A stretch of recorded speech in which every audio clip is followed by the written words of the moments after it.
Bing boing bing. Everybody has a story to tell with Toddy One Skip. Hey guys, this is Toddy. I don't know where this is gonna land, so I don't know how to whether to say this is issues with Toddy One Skip or everybody has a story to tell with Toddy One Skip or the argument with Toddy One. I don't know. I don't know which channel. I feel like this is a really important thing, and I feel like maybe it should be on all three channels. I don't know. I on Everybody Has a Story to Tell with Toddy One Skip at 8 o'clock on Sundays. We do a church sermon where I get the sermon from Rye Presbyterian Church from a pastor that used to be my pastor over there in Woodstock, New York, and she's no longer there. She's in Rye.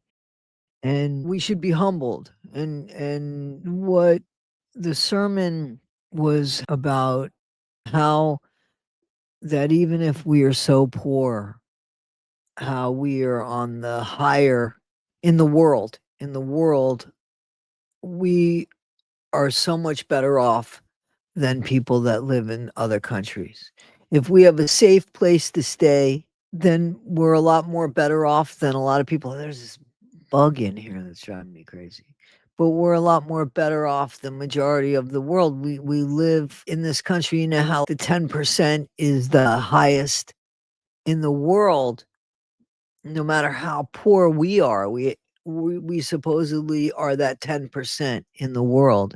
Yet it doesn't feel that way. Often it doesn't feel that way, right? So clearly, when we see things like this, we have to say humanity has gone backwards, right? So imagine walking into Walmart and seeing this. And this is true. This is not a hoax. You could look it up. And they started it in Branson, Missouri, out of all the places in Branson, Missouri. I don't know about the crime rate in Branson, Missouri, but check this out. Holding cells for people with a little bit of authority to abuse authority and put people into these cages so that people walking by can see. And some people have said, well, public shaming, it's worse than public shaming. It is holding people that haven't even been arrested yet, that have just been accused of shoplifting. So then we have to say, what age do we do it? What age do we start this? And what age do we stop this? And who are these people, these regular Walmart employees, able to say if somebody has autism or some sort of learning disability or something going on, how they handle it when they have these holding cells, these cages in the store? Oh, are those actual cells? Yeah. The shoplifter detention area. It is legitimately called a shoplifter detention area in a fucking Walmart. We should be fuming over this. Walmart employees have the right to put people into cells, into cages. Is that not? Come on, man. I can't be the only one outraged here. In front of everybody. Sorry, just never seen this before. Walmart watching. And they're worried about them filming them. The Walmart employees worried about them filming that. I want you to stop and think. We have seen so much shit online with ICE. I'm going to tell you how I feel about this, okay? Whether it's right or wrong, this is the way I feel about it. This country, the only natives in this country were Native Americans. We used to call them Indians. Now they're Native Americans, and they were the ones that were first here.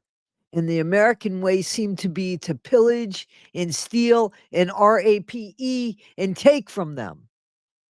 And that's what America, unfortunately, was based on, because that's the truth. And somehow, some way, we have decided to make this our country and say, you can't come in here anymore. See the Statue of Liberty? Now, I know people are saying there's a certain way to get in here. Well, when my grandparents were running for their lives, this was their sanctity. And it's still going on today. We know that there's horrible things going on in other countries that make people want to run for their lives. And we're just supposed to close the borders on them. They're supposed to wait. What about our ancestors who couldn't wait? There has to be a gray area here. It can't be, well, you got to wait. We got to check you out and make sure that you're not a criminal. I get that. But why can't we give them a place to wait? Let me guess. Because we can't afford it. So better yet, we bring a family and kick them out or stop them at the border so that they could be unalived, and we just say they didn't follow policy. Is that what we do? Or better yet, do we take people that are working legitimately here in this country and haven't bothered anybody and been here for decades and have children? Are we just going into their place of business and taking them? Yes. And what about the people that are mistakenly being taken with their children left on the sidewalks or being taken in front of their children? Have we lost humanity because our country is so fucking sacred? What makes our country sacred? What makes our country great is supposed to be the people in it. We're not all one color. We're not all one shape. We're not all one size. What we've done here is put us in a fucking caste system so that the rich could breathe and the poor could be stepped on. And then people that are here making an honest living, trying to live a good American dream type life, go to work, only to be set up to not come home. And then what happens with that family? And yeah, we have, there's some that are criminals. We have American criminals. This is the way to fix something? No. Don't you think it's systemic? Don't you think we need to rearrange a whole system here instead of just chunking in the middle of it? It's like we got a tree. There's a big ass tree. It started with roots and it expanded the branches, and all of a sudden we're going to take an axe. And those that survive the fall, oh well, timber. Bullshit. What happened here? It's gone so wonky. We forgot we live, and I've said this, we live in a disposable, self-serve country, and we pay a premium to live here. And I know, Toddy, if you don't like it, leave. I'm going to leave. But I'm going to say something as I'm walking out the door. This isn't the America when I grew up. Now, this might be other people's America. That's fine. They'll stay. To me, the people's America that this is now, yeah, they care more about the dollar than they do about the human spirit, the human soul, the humanity of the world, the thing that makes it tick and work. But no, we're in a hurry to go to a robotic stage. We're in a hurry to be virtual, to be all AI. And that's the world that we're going to live in with no contact. Let me ask you guys a question. When you go back in your memory, isn't it a memory with somebody? Isn't it something that you experience real? Isn't that what it's about? Because at the end, when you're laying there drawing your last breath, isn't that what you're taking with you on your way out? Guys, this is Toddy. And yeah, I want to open up this conversation. I want to have this conversation. This is the same conversation that connects everybody, whether you're on the right side of it or on the wrong side of it. It is the connection. Doesn't bridge a gap, but just makes the connection to get you there. There's got to be a better way to do this.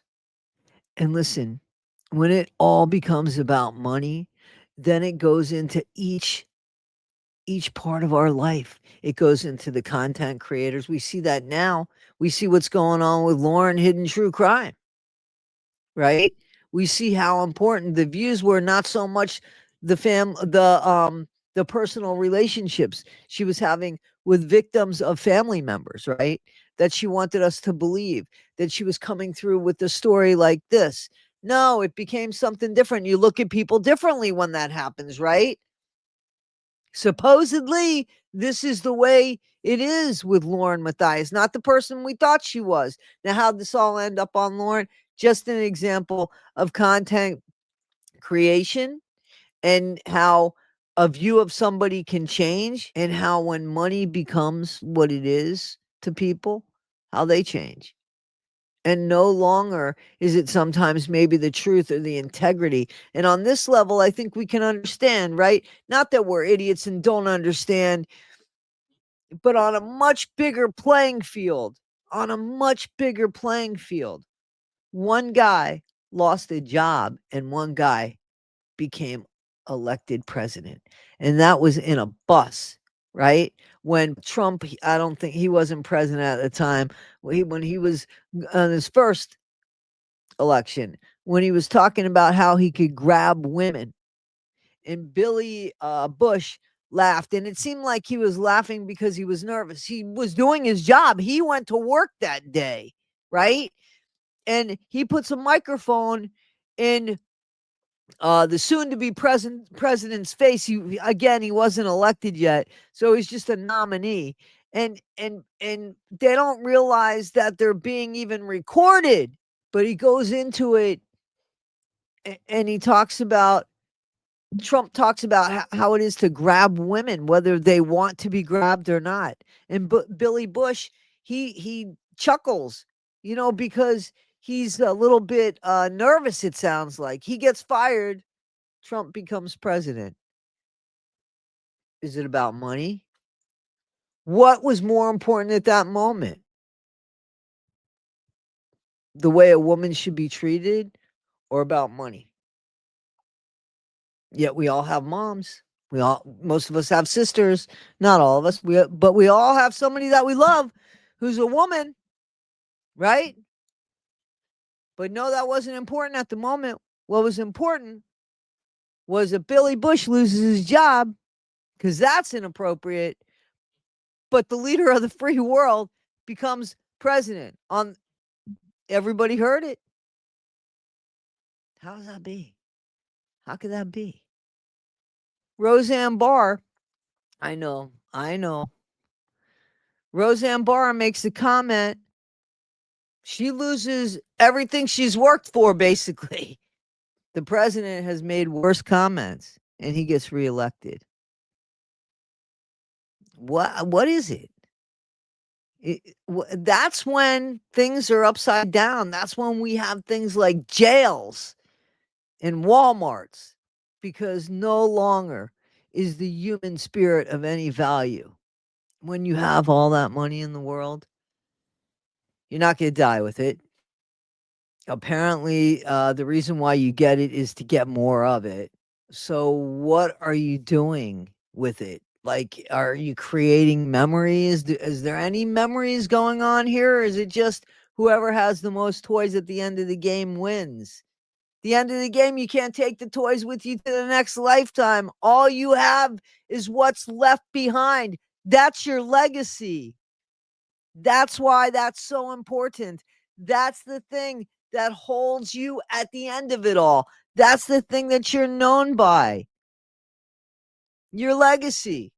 That's it. So if you don't have a good one of those, you're in a lot of trouble. And having fucking Walmarts with jail cages isn't the way to do it. And being somebody who has now the authority to do that is crazy. Who the hell is somebody to do that to somebody? And again, when do you do? Do you do it to 75-year-old people that maybe forget? Do you do it to 75-year-old people that maybe you forget, that are 75 years old, and how to act? Or maybe they have dementia? How does somebody deal with somebody that they're not equipped to deal with and stick them in a fucking cage. There is something wrong here. And I'm appalled by it. I can't even imagine how this is legal to detain somebody in a cage. Unbelievable. Guys, tell me what you think in the comments. I really want to know. I appreciate you all. Thank you so much. And thank you for the love, the subscriptions, the memberships, the Cash Apps, the PayPals, the Super Chats. Thank you so much for everything, guys. I so appreciate you so much. Thank you, guys. Be good, and I'll see you soon. Bing, boing, bing. Everybody has a story to tell with Toddy One Skip.